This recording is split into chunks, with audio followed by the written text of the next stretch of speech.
So, ito nga yung ginagamit natin for hemoglobin na para siyang glucometer pero hemoglobin meter siya. Dahil hemoglobin yung minimeasure niya. Dito nga natin isasaksak yung kasama sa box na parang USB siya. So, kailangan natin yung isaksak dyan. So, kada palit natin ng strips na iba yung lot number, papalitan din natin yung sinasaksak na parang USB na yon. Principle and summary. The EasyTouch blood hemoglobin monitoring system is designed for quantitative measurement of hemoglobin level in fresh capillary whole blood. This measurement is based on the determination of electrical current changes caused by the reaction of hemoglobin with the reagent on the electrode of the strip. Ayun yan, nag-work siya through electrochemical sensors or through electrochemistry. So, ito nga yung paglalagyan natin ng dugo. Kulay pink siya, which means para sa hemoglobin siya. Iba-iba kasi ng kulay sa cholesterol, uric acid, at saka sa sugar.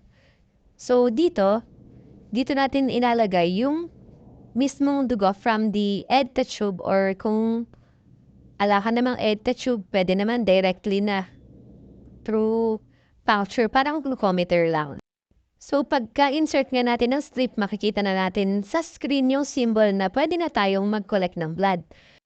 If we are going to use this nga sa ating mga house, i-clean lang natin yung ring finger and mag-collect ng blood. Ipatap yun dun sa ating sample area. Parang nagko-collect ka lang for sugar testing. And dito naman, meron tayong EDTA tube and doon natin kukunin yung ating magiging sample. From this EDTA tube nga, gagamit ako ng capillary tube para kumuha ng blood sample. Kasi kung itong EDTA tube directly yung gagamitin ko, baka mabuhos ko yung dugo. Ilalat go ko lang yung aking finger sa pagtatakip dun sa butas sa top bottom ng ating capillary tube para magkaroon ng enough blood na masasak ng ating strip. Ginawa natin dun sa sample area yung blood para matest na niya through electrochemistry. So, meron tayong electrode na ginamit dito that is modified with a specific reagent na magre-react sa ating analyte, which is hemoglobin. Meron siyang 6 seconds para magbasa and ang basa niya is 7.8 gram per deciliter.